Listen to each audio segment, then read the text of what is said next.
Ready, one, two, three, start. Observe National Solidarity Day. It was exactly 2 years ago that our northern borders were attacked. This was surprise sprung on us quite suddenly. But in that hour of peril, we saw an upsurge of patriotic feeling throughout the country. Differences of state, caste, creed, or language which had often seemed superficially to divide us disappeared in a moment. It was a visible demonstration of the fundamental unity of our people which has preserved the integrity of India through the ages. The farmer in the field, the worker in the factory, and indeed people from all walks of life came forward to make their own contribution in order to defend the country's freedom. On the borders, our soldiers fought with valor and with determination. So many of them made the supreme sacrifice and gave their lives so that the country might live. The whole nation remembers them with feelings of admiration and gratitude. Para, we have, however, to remember that we should not be satisfied with what happened in the past. We have to realize that preservation of the freedom and territorial integrity of the motherland calls for incessant effort, vigilance, and alertness.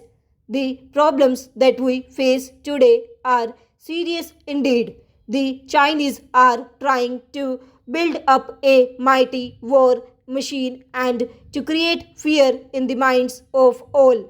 China has gone a step further and has recently exploded an atomic bomb. We are thus confronted with a nuclear menace in Asia, something new for this peace loving continent. These are serious developments and we must take due notice of them. Even otherwise, in recent days, we have seen events of greater significance taking place in other parts of the world. Para, within the country, we are going through a period of difficulties. The production of food is still inadequate. Harvesting of rice has begun, and the new paddy and rice will be coming into the market. This will ease the situation in respect of rice for the present. The farmers are aware that the government is very particular that they should get reasonable and remunerative prices for their paddy. I hope they are aware of the fact that the producer's price have already been fixed and announced. It is therefore not reasonable to expect that the Kisans will come forward to sell their paddy or rice to the government at fixed prices also. Para, the sowing of the Rabi crop will soon start. Let us try to produce much more of wheat than we did in the year 1982, which was a normal year. It is essential that the district administration should help in the supply of adequate seeds, manure, and similar other facilities. Water for irrigation purposes is the most important item. The problem of water logging has greatly increased in recent years. Every effort should be made to see that areas liable to waterlogging are provided with necessary drains. Besides major irrigation projects, minor and medium schemes should also be taken in hand. All tanks and pounds should be deepened. I am told that the construction of tube wells sometimes diverts attention from the existing irrigation works and even leads to avoidable duplication. It should always be borne in mind that new investment in tube wells should not make the older investment infructuous, nor should it result in the neglect of the existing works.